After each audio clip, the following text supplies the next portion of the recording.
This serve's the hardest serve I've ever learned. And no, it's not the chicken wing. Because let's be honest, it's a real serve. It's a serve that you can use in a real game and win real aces off. And the serve's called the Artie Serve. Good Johnny! Because this guy invented it. Today we're going to be learning all about it. I'm going to teach you all I know about it because, hey, there's only a limited amount of information because I've only invented it in the last 6 months, so I've only had 6 months of, actualizing it into reality. With all these other serves, floats, they've been around forever. This one, it's fresh, it's new, and that's why I'm so excited about it. I haven't got as many aces from any other serve as I have from the Artie Serve. The thing I want you to consider is because it's a brand new serve, that's where the attack is. The reason why it's so potent is because it has this type of spin on it. It's spinning this way. And guess what? Serves don't do that when you're right-handed. The best you get is a spin that looks like this. You do not get a spin that looks like this. And the effects of this spin absolutely destroy people. Literally stops them in their tracks and bamboozles them. So I'm going to tell you how to learn the Artie Serve.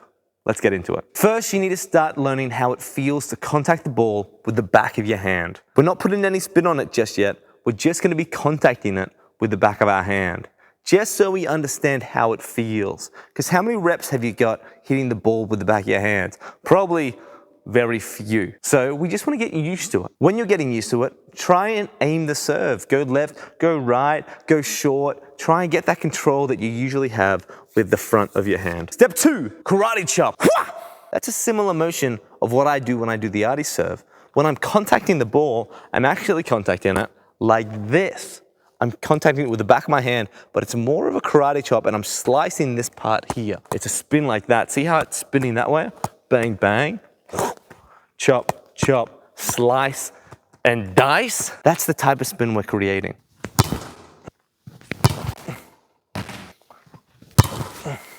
I hope my head didn't block that.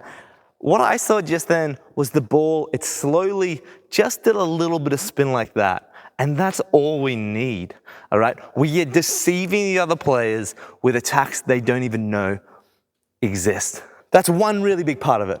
But the other part is the deceptive. Now they know you can do it. Now they just need to figure out when you will do it. And it's pretty hard to pick up if you ask me. With a float serve, it's really easy. If the toss has no spin, there's a high chance that it's going to be a float serve. If you toss the ball and there's topspin on it, there's a high chance it's going to be a topspin serve. In today's world, when we do our topspin serve, there's only really 3 types of serves you can get from it.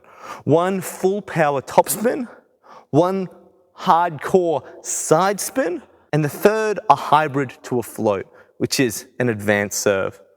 No one knows about the 4th serve, and when you start introducing it into your game, now you've just increased the tools you have to destroy your opponent by 25%, 30%, 18%. It doesn't matter. But you're adding an attack that now the opponent needs to start thinking about. Step 3, think of the ball like a mandarin. If this is the mandarin, and let's say there's slices. Mandarins, they have like slices, so you've got one big slice over here, slice here, slice here. With your karate chop, I want you to be chopping at one of those slices, okay? So it's off the center of the ball. We're not going right down the middle, we're going off the center of the ball. Hopefully I have a picture to try and guide you in that analogy because yes, I know it's a bit of a stretch, but imagine with me, it's exciting, it's new. And that's the contact I'm doing. I'm contacting here and I'm going this way.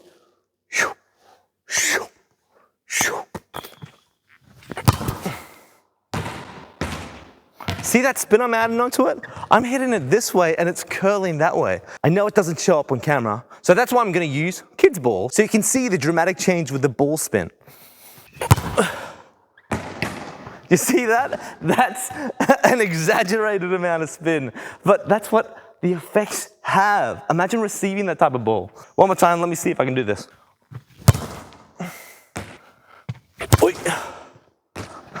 That's what I'm talking about. Now, this is the idea I'm really excited about. You know how most people serve from over here? And we do a normal topspin and it curves into that attacker and the set is defended, because they're standing behind their passer, their bodyguard, what I like to call it. Say no more, that bodyguard's not doing anything because I'm about to disrupt the setter's path. Check.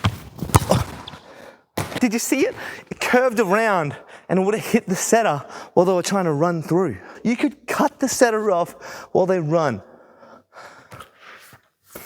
You're destroying the offense. It's crazy. Sorry, let me get back on track. See how that would cut off the setter? You know, it would really put that defender off because the setter's running through. They're like, oh my God, is this ball coming to me? Ugh, they get it. Let's move on. Step 4, and that's probably the hardest step in this one, is nail your jump topspin set. That's too easy. That's not that easy. It's because it's a flat ball, that's why. The major downside to the Artie Serve is that we don't have any natural spin that goes over the top and brings the ball down. Yeah, even when we're doing a side spin serve here, it's still got that downward motion that brings the ball down from power. Artie Serve is limited when it comes to that sort of spin because we contact it here and up here. All right, and that's unnatural movement to get that top spin. So the higher we contact it, the better it is for us to bring that ball down. Does that make sense? Now let's put it all together. Bang, just like that. The really cool thing is that it's an effective serve from the right side, a changeup, but it's also effective serve on the left side because then we get it curving across the court, which is just bonkers. Just like that. Too easy. All right, here are things that I would try if I was relearning the Artie Serve for the first time. I'd definitely try with a soft ball, yeah, because that gives a little bit extra feedback of how your contact is affecting the ball. You know, it's easier to spin that ball with less spin, so it gives you a little more instant feedback. The next thing is I would try and pace myself when I'm learning because I remember when I started, literally my hand would be red and it was actually swollen one day because I just did so many reps because I was so excited. Take your time with it, okay? This is a very fragile part of your skin, so be careful, don't push yourself to the pain. I did, and it sort of sucked. So I would slow down with the reps. And remember, you're gonna be making small gains. This is a brand new skill, and I'm only giving you the absolute basics that I've figured out so far. I can't wait to see how far it evolves up to. Expect small gains. Don't expect to be able to just nail it every time. It's literally one of the hardest serves I've ever learned in my life because I've just had no idea how to contact it and control it with the back of my hand. Does that make sense? Now, I hope this video has helped you so much. I want to teach you more, but I honestly don't know much more. It's a new serve, I'm excited. If you know any more, please come to my Discord, add your notes, add your information so we can grow the serve into something competitive. I really think it's gonna revolutionize the game. You get better when you practice. So you practice, you Artie Serve. Go Johnny! If you want to become a better coach, go check out my Patreon. I'm dedicated to creating a community for coaches that want to get better. The top tier is having a one-on-one session monthly talking about how you can become better as a coach.